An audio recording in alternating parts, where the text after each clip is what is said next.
dia, bona tarda. En primer lloc, crec que en nom meu i en nom de tots els que estem a la taula, molt agraïts a Biocat per a convidar-nos, per tenir també aquesta valentia de parlar de sostenibilitat en una època del món on sembla que la corrent va cap a, malauradament, cap a un altre costat, però creiem que és prou important que se'n parli aquí. I deixeu-me, farem la taula en castellà, perquè tenim tres de los ponentes hablan castellano, hablan español, entienden pero hablan poco el catalán, por tanto lo haremos en castellano. Y como presidente de la Cámara, sí hacer un comentario general, ¿no? Hace apenas 2 semanas presentamos el informe de coyuntura económica que trimestralmente la Cámara de Barcelona presenta y hicimos énfasis, hincapié especial a cuáles son los sectores de la economía catalana que están liderando el crecimiento y están liderando el crecimiento de calidad.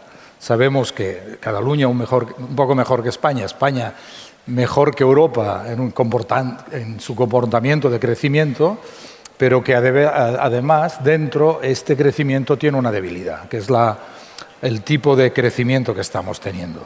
Y ahí cuando miramos por sectores es muy diverso.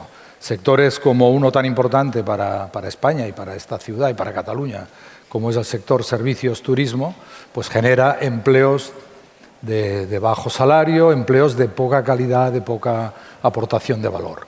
En cambio, tenemos otros sectores, como es el que representáis vosotros, como el que representa Biocat, el tema de la biotecnología, el tema salud y el tema de tecnología en general, IT, que están generando crecimiento de mucha calidad y que aportan mucho bienestar a la sociedad. Yo creo que es bueno que lo veáis también desde esta perspectiva, no solo de cifras absolutas de crecimiento del sector, sino de cifras relativas de mejora en conjunto de la calidad económica de la sociedad. Bueno, estamos en un tema complejo como es el tema de la sostenibilidad y el mundo de la salud. El mundo de la salud se autojustifica porque su fin diario es tan potente que casi lo justifica todo, porque lo más importante para todos es la salud, pero ha llegado este gran concepto, el tema de la sostenibilidad, la importancia de la crisis climática, como para entender que desde salud también tenemos que hablar de ello. Y para hablar de ello tenemos aquí a 4 personas, yo creo muy complementarias en su origen, expertos, cada uno de ellos líderes de empresas, de organizaciones que en su ámbito pues están liderando este tema de la sostenibilidad. Y bueno, vamos a hacer 2 rondas de preguntas para que les conozcáis y nos aporten datos que creo que os van a interesar. Empezaremos por Jaume Duran, que es de la Fundación Sanitaria Mollet. El Hospital de Mollet, muchos ya lo sabéis, es un referente reconocido en sostenibilidad, el primer hospital net zero de España, uno de los primeros de Europa. Y lo que me gustaría preguntarle a Jaume es cuáles son las principales estrategias que han implementado como para llegar a este punto y recoger todo este reconocimiento que está recogiendo últimamente. Perfecto, pues antes que nada agradecer también la posibilidad de participar en esta mesa. Gracias, Josep, y a Biocat por estar aquí. La verdad es que cuando analizábamos como sector salud, como dices, parece poco importante el tema de la sostenibilidad, pero si analizamos los datos, especialmente después de los acuerdos de París y con esta alta sensibilidad en el contexto de qué es lo que está aportando el sector de salud en beneficio de la salud, pero también repercutiendo desde el punto de vista del impacto en la sostenibilidad. El sector salud en este momento en Europa está produciendo el 4,4% de los gases de efecto invernadero y supondría el sector salud visto globalmente a nivel mundial como el 5º país más contaminante del mundo. Esto implica pues, la necesaria mirada en el sentido de somos parte del problema y debemos ser parte de la solución, ¿no? Nuestra institución empezó desde hace unos años a comprometerse en este sentido y quizás los factores de éxito, como decías, ¿qué es lo que ha generado que obtuviéramos el net zero en el 2023 o este pasado 2024 fuéramos reconocidos como el Gold Award en el International Hospital Federation a nivel mundial? Fue básicamente, diríamos, gracias a una estrategia basada en 4 pilares. La primera es la implicación del órgano de gobierno. La gobernanza de la institución se comprometió en su plan estratégico con los objetivos. El equipo directivo está enfocado, tiene unos objetivos. Hay un director de sostenibilidad en la organización pensando en esto. Por tanto, el compromiso organizacional es fundamental. El segundo son las estructuras. Es decir, hay una base muy estratégica centrada en las estructuras. Quizás a veces el foco se pone en esto. Es un green hospital, pues debe tener geotermia, techos radiantes, fotovoltaica, reservorios de agua, el uso de la luz, etc. Es muy importante y constantemente invertimos pensando en cómo mejoramos nuestras estructuras. El otro aspecto fundamental es la gestión de los procesos. Hemos descubierto que mirando los procesos de la organización, los procesos tanto los estratégicos y de soporte, lógicamente, pero también los procesos asistenciales son absolutamente mejorables y orientados en el sentido de poder implicar mejoras en el ámbito de la sostenibilidad, reduciendo acciones innecesarias, mejorando los circuitos, mejorando todo el ámbito de los residuos, etc., ¿no? Y finalmente, una línea estratégica fundamental es el cambio de cultura, la formación de los profesionales, la implicación de cada uno de los ámbitos de asistencia. En el hospital se han desplegado un proyecto de embajadores sostenibles. Cada uno de los procesos del hospital tiene un responsable de sostenibilidad que conjuntamente con el director de sostenibilidad es capaz de elevar desde en formato bottom-up todo lo que son iniciativas en el ámbito de la mejora. Por tanto, las estrategias que nos han permitido llegar hasta este punto, Josep, son 4. Una más top-down, gobernanza y estructuras, y otra gestión de procesos y cambio cultural. Muy bien, vamos al segundo miembro del panel, a José María. Tú como inversor, un hombre que vienes del mundo de las inversiones, muy dedicado también al tema ahora de la biotecnología, del mundo de la salud. Yo creo que la pregunta que corresponde a ti, que nos interesará a todos, es ¿cómo se mide, ¿no?, el impacto en sostenibilidad en sectores claves como es la salud? ¿Qué metodologías usáis? Sí, bueno, muchas gracias. Yo lo primero que diría es que en el mundo de las finanzas, y yo soy un economista financiero, se tiene una cierta alergia a todo lo que no se puede medir. Y se tiene una cierta alergia porque lo que no se puede medir por lo general no se entiende. Y cuando no se entiende es difícil ponerle precio. Y así como las finanzas son capaces de fluir en grandes cantidades hacia aquellos sectores y aquellos activos donde se entiende bien el riesgo, cuando este no se entiende, cuando no está bien caracterizado, pues es muy complicado atraer capital. Y de alguna forma nosotros, como inversores en ciencias de la vida, pues comprobamos esto a diario. De la misma forma que probablemente muchos de ustedes en la audiencia, que a lo mejor gestionan sus empresas o tienen startups o tienen un proyecto, son conscientes de lo difícil que es atraer capital. Nosotros planteamos cómo podíamos dar respuesta a esa necesidad, la de medir el impacto. Y para nosotros es particularmente importante, porque nosotros muchas veces invertimos en compañías en fases previas a la comercial. En compañías en fase semilla, en fases tempranas, cuya hipótesis científica muchas veces no está demostrada, que atravesan pues, por aventuras en las que a veces incluso hay reorientaciones de su dirección. Todo eso supone un reto importante. Además, para nuestros inversores, aquellos inversores que invierten en fondos de capital riesgo, ellos tienen que sufrir los grandes lags temporales que hay entre el momento de inversión y el de desinversión, que están también influidos y afectados por esa incertidumbre. Y muchas veces la única forma que tienen los inversores de evaluar si la cosa va bien o va mal es a través del cambio en la valoración de las inversiones en el fondo. Pero como esto solo sucede cuando hay una ronda de capital, pues muchas veces pueden pasar años. De hecho, nosotros tenemos inversiones que realizamos hace 4 y 5 años que están todavía valoradas a coste. Pero en esas compañías han pasado cosas extraordinarias en estos 4 o 5 años. Sin embargo, el mundo de la economía financiera no ha proporcionado un buen baremo para medir. Lo que nosotros pensamos es, bueno, nos hace falta una especie de mapa para medir todo este proceso. Y para hacer este mapa dividimos el proceso de desarrollo de estas compañías teniendo en cuenta lo que las caracteriza. Su evolución científica, su evolución desde el punto de vista regulatorio, la evolución del negocio y algunos otros aspectos asociados a la química o a la manufactura, por ejemplo, de una molécula, de un fármaco, de lo que sea oportuno en cada caso. A través de este mapa, nosotros podemos analizar el impacto que un inversor en fase temprana puede tener en tanto en cuanto que caracterizamos el progreso de la compañía.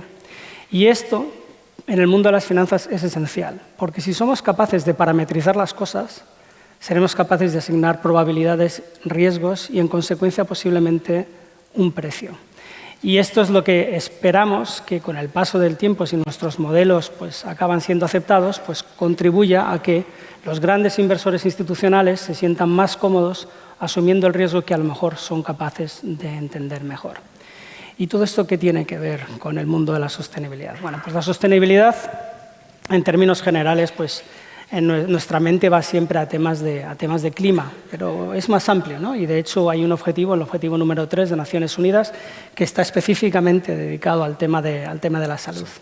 A través de nuestras inversiones, pues nosotros aspiramos, y a través de la forma en la que las medimos, aspiramos a que se entienda en qué medida estamos contribuyendo a la consecución de ese objetivo 3, aún incluso en la fase precomercial.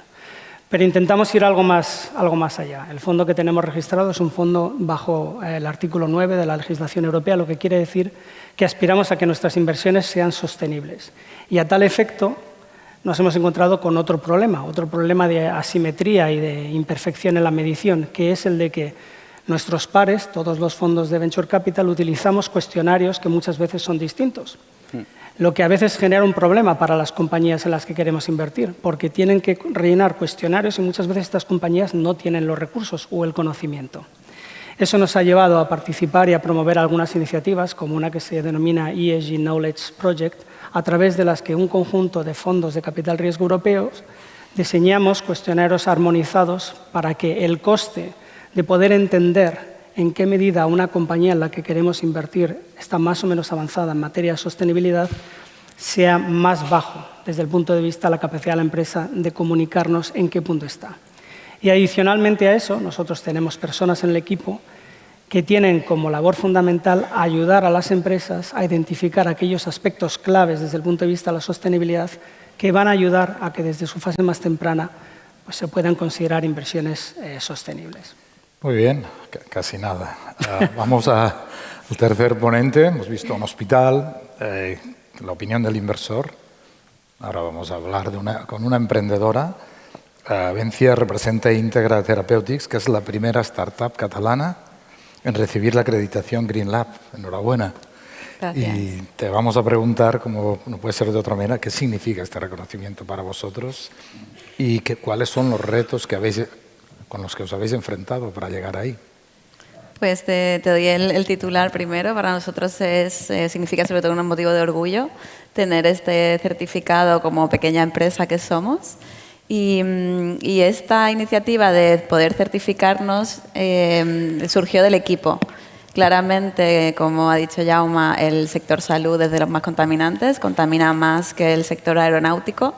Y es un sector que tiene como vocación cuidar de la salud de las personas, no moverlas alrededor del mundo, por lo cual para nosotros era muy contraintuitivo trabajar por la salud, hacer desarrollo de farmaindustria, mientras teníamos un impacto tan grande. Y fue el propio equipo quien se implicó con esta iniciativa y se alineaba muy bien también con nuestra cultura de compañía. Y lo primero que nos encontramos fue esta falta de estandarización de cómo se mide el impacto que tenemos en sostenibilidad, cómo podemos mejorarlo, cómo se audita. Y existen 3 certificaciones a las que podíamos optar. Nos decidimos por My Green Lab, que tiene menos presencia en Europa, pero quizá más en Estados Unidos. Y claro, nosotros somos una pequeña empresa, ahora somos 20 trabajadores, pero empezamos hace 3 años. Y hay que dedicarle ciertos recursos a poder hacer esta auditoría, poder implementar los cambios. No me considero para una experta en sostenibilidad, a pesar de la introducción. Yo sé mucho de ingeniería de genomas con fines terapéuticos, algo de gestión de empresa biotech y soy completamente neófita en eso de la sostenibilidad. Pero gracias a este proceso pues aprendimos qué es la química verde y a sustituir ciertos reactivos con menos impacto para la generación de residuos, también plásticos menos contaminantes, porque además la investigación, especialmente en desarrollo de farmaindustria, genera muchísimo residuo plástico. Y sí que es verdad que también requiere de cierta inversión adicional en química verde y en plástico sostenible, pero claro, es despreciable frente a todo el gasto que hace la empresa, así que yo animo al sector a pasar por este proceso. Y no fue, como digo, fueron 9 meses de aprender mucho y de adaptarnos a estos cambios y gracias a que el equipo estaba muy implicado lo pudimos hacer perfectamente, conseguimos la certificación y esto tiene otras implicaciones además de ser motivo de orgullo y de poder estar hablando hoy aquí de esto. Para nosotros fue muy importante para la captación y retención de talento. Y nuestra empresa es relativamente joven en los trabajadores, millennials y Generation Z. Y para esta nueva generación de trabajadores, el que los valores corporativos se alineen con los valores personales es importante y esto lo hemos visto en los procesos de selección. Es uno de los motivos que ha animado a algunos profesionales a aplicar a trabajar con nosotros. Y después ya más en términos económicos, que también es una muy buena forma de medir. Ahora mismo el ser una empresa sostenible es opcional, pero esto no va a ser así y también nos sentimos muy orgullosos de ser pioneros también en este campo. Y ya estamos viendo cómo las agencias financiadoras públicas, los fondos europeos, sí que están empezando a exigir este tipo de quizá no certificación aún, pero sí el tener un plan de sostenibilidad y el tener en cuenta este tipo de cuestiones. Y nosotros en la ronda de creación de compañía levantamos 6 millones de capital privado con fondos nacionales e internacionales, pero desde entonces hemos levantado otros 6 millones de fondos públicos y el tener esta certificación yo creo que ayuda, no es totalmente diferencial, pero también ayuda, así que además de orgullo sí que le vemos cierto valor tangible e intangible a estar certificados. Bueno, muy bien, y vamos ahora al cuarto ponente que representa probablemente la que es la organización de desarrollo de sostenibilidad en el sector salud más avanzada en Europa, más afincada en los países nórdicos, pero con ganas de expandirse. Y le vamos a preguntar a Diego que nos cuente alguna buena práctica, alguna tecnología innovadora que los hospitales y otras organizaciones de salud en los países nórdicos hayan implementado y que pueda servirnos de inspiración. Sí, bueno, gracias, buen día. Antes que cualquier cosa, una sincera disculpa por no hablar su bello y melodioso idioma, pero bueno. A la pregunta, si bien tenemos nórdico en el nombre, nosotros operamos en 25 países, pero la mayoría de miembros son hospitales y compañías de los países nórdicos. Entonces, como un, digamos, agente externo y desde mi rol privilegiado de participar en proyectos, iniciativas, sí creo, y espero no sonar polémico, que los nórdicos están a la vanguardia en muchas de las prácticas en temas de sostenibilidad en el sector salud. Y más que tecnologías, más que inteligencia artificial o demás, creo que lo más innovador que yo me he dado cuenta que tienen es este enfoque sistémico, el enfoque de reconocer las complementariedades del sector salud, las complementariedades que existen al interior del hospital, pero también del hospital con la comunidad. En el momento en el que se plantean las inversiones en el sector salud, se hacen en función del rol que el sector salud va a jugar para la agenda de sostenibilidad de toda la región, ¿no? Y esto, yo creo que los temas como más concretos que he visto es energía, agua y gestión de residuos. Desde que se diseña el hospital se diseña de una manera que reduce al máximo el desperdicio de energía, ¿no? Buena iluminación, reconociendo, por ejemplo, las características geográficas del lugar donde se ubica el hospital. En el norte se utilizan procesos que guardan la nieve y lo utilizan para, por ejemplo, procesos de enfriamiento en todo el sector salud. En otros hospitales utilizan otra tecnología. Hay ciudades en los cuales, por ejemplo, el hospital produce tanta energía que incluso distribuye a la comunidad. En materia de gestión de residuos, por ejemplo, es muy evidente cómo planean los sistemas de gestión de agua en función de los residuos farmacéuticos. Uno de los retos más grandes actualmente es qué hacer con los residuos farmacéuticos en nuestros cuerpos de agua. Si ustedes hacen estudios en Barcelona, como una ciudad costera, hay residuos farmacéuticos, antibióticos, todo tipo de químicos. Allá, por lo menos, cuando se diseña una planta de tratamiento de agua, el punto de partida es cómo dar solución a los residuos farmacéuticos que pueden ser producidos por el hospital, pero también reconociendo que el 90% de los residuos vienen del paciente, ¿no? A través del baño, demás. Y gestión de residuos, o sea, al final el sector salud tiene un gran impacto por el uso masivo de ítems de un solo uso, plásticos, cosas que lo utilizas y simplemente se desecha. La gestión de residuos se considera desde el punto de vista desde el diseño del hospital. Y de nuevo, no se trata de soluciones bastante complejas, sino de entender el rol que juega el sector salud en la comunidad y cómo hay una complementariedad entre los diferentes subsistemas del sector salud. Y esto tiene que ver desde dónde está ubicada la máquina, qué tipo de mix energético tienes en el lugar donde la utilizas, qué tipo de sistema de gestión y mantenimiento de la máquina das, cada cuánto lo das, etcétera, etcétera, ¿no? Entonces, eso yo creo que ha sido lo más llamativo. Una cosa súper rapidísima, por ejemplo, en un ejemplo acerca de una solución que no tiene nada que ver con tecnología y yo creo que todos los que trabajan en el sector salud han utilizado estos guantes plásticos y cada que uno toma la caja y saca uno, se caen dos, ¿no? Y esos dos acaban en la basura. Sí. Y al final esa basura es basura plástica que se va y que tiene un costo, que tiene un impacto y demás. Una empresa nórdica hizo la increíble innovación de diseñar una caja que va de arriba hacia abajo, ¿no? Entonces, que va basada en la pared, que cuando quitas un guante, sale un guante y no tienes ningún tipo de contacto con la caja. Hicimos un estudio, una auditoría del impacto ambiental que este sencillo cambio tenía y redujo la cantidad, por ejemplo, de infecciones que había en esos hospitales, redujo hasta 30% los guantes que habían sido, y eso al final es un guante producido menos, es un guante comprado menos.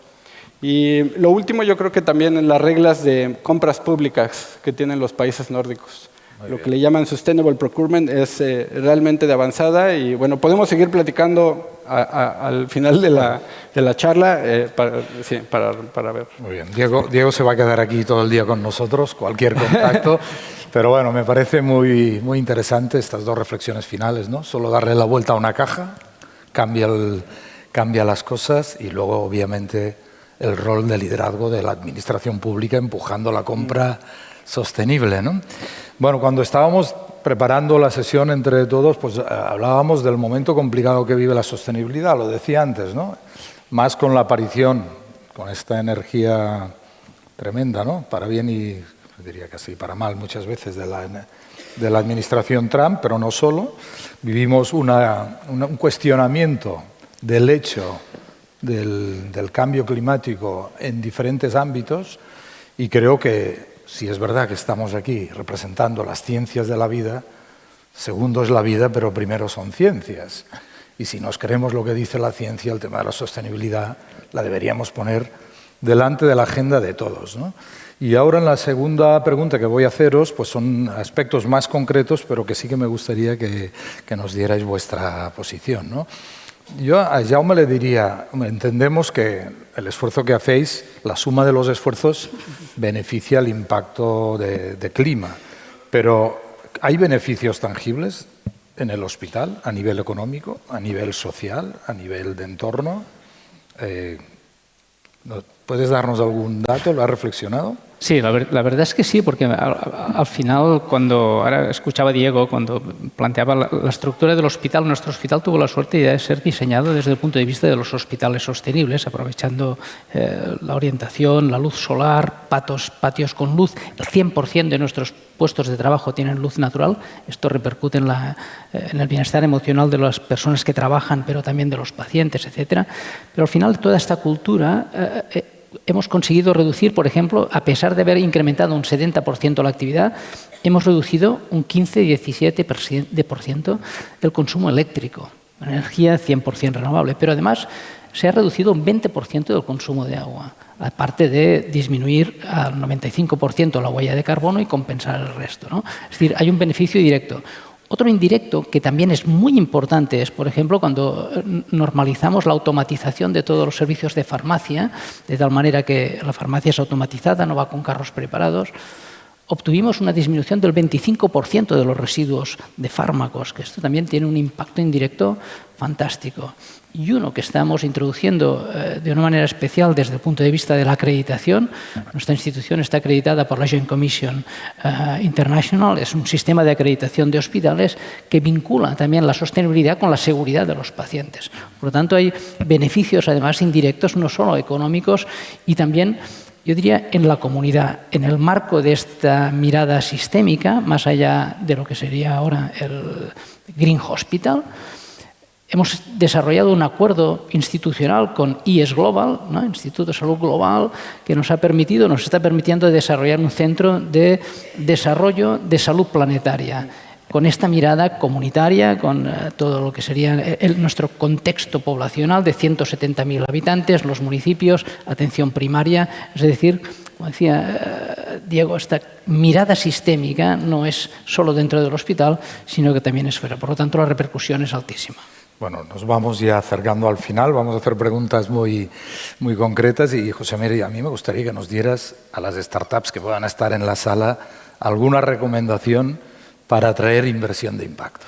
Muy bien, bueno, yo creo que va a haber una serie de cosas que son estándar y son previsibles, como es en el caso de una biotech la robustez de la ciencia, la capacidad para entender bueno, pues los riesgos y cómo estos se pueden mitigar. Nosotros entendemos que las compañías evolucionan y pivotan en el tiempo y que hay cosas que no son fáciles de prever, pero si en la reunión o en la conversación a mí se me demuestra que se ha pensado, se ha entendido el riesgo y cómo éste se puede gestionar conforme se evoluciona el tiempo o se ha mitigado, pues para mí eso es un aspecto esencial.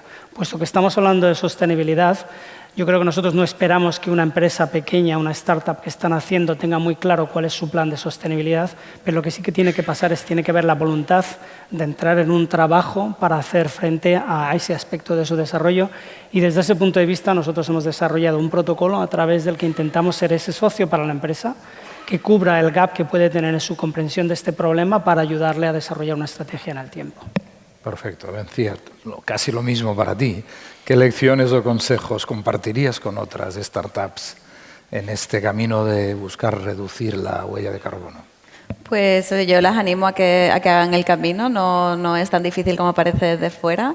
Se aprende mucho de sostenibilidad y de cómo, no solo con la química, sino también la política de viajes, la política de datos y de cómo se hace el código en la empresa. Es un proceso de aprendizaje que merece la pena y además después tiene otro tipo de beneficios, como he comentado antes, para obtención de ayudas. Y vemos también incluso en los inversores una tendencia al reporte del ESG que hago anualmente. Estamos empezando a ver más métricas que piden, aunque todavía no son diferenciales.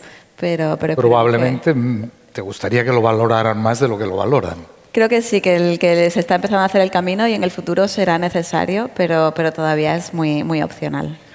Muy bien, y vamos a Diego. Diego, ¿cuáles crees que serán las principales o cuáles son las principales tendencias que estáis vislumbrando que se van a producir en los próximos años en el sector salud? Un minuto. Estamos por publicar un estudio de tendencias en este 2025 y nosotros identificamos 4 macro tendencias que tienen que ver con la colaboración, con el enfoque sistémico, con ir al desarrollo de proyectos prácticos. Más allá del diseño de políticas públicas, puedes tener políticas muy ambiciosas, regulaciones súper ambiciosas, pero si no conoces la realidad de las startups, la realidad de los retos del sector salud, de sus trabajadores y trabajadoras y demás, es muy difícil implementarlos. Y el tercero es lidiar con las contradicciones inherentes al avance de la digitalización. La digitalización tiene que verse como una gran herramienta que está teniendo muchos impactos positivos, ya nos han platicado bastantes, pero desde el punto de vista de la sostenibilidad, de nuevo, tenemos que considerar la complementariedad. La inteligencia artificial demanda cantidades enormes de energía, Las nuevas tecnologías demandan cantidades enormes de minerales que no son de fácil alcance, que están concentrados en países donde están las reservas. Si no se considera el tema de la complementariedad y los efectos en las cadenas de valor, en las cadenas de suministro, va a ser muy difícil avanzar en esos temas de sostenibilidad. Y de nuevo, con gusto podemos platicar después porque se nos quedan todas las microtendencias y temas que nosotros analizamos desde el centro. Bueno, pues aquí llegamos a 14 segundos del tiempo que nos han dado y cumpliendo. Gracias a los 4 por vuestras aportaciones y por saberos ajustar al tiempo y que tengamos todos un buen día. Muchas gracias. Gracias. Gracias. Gracias.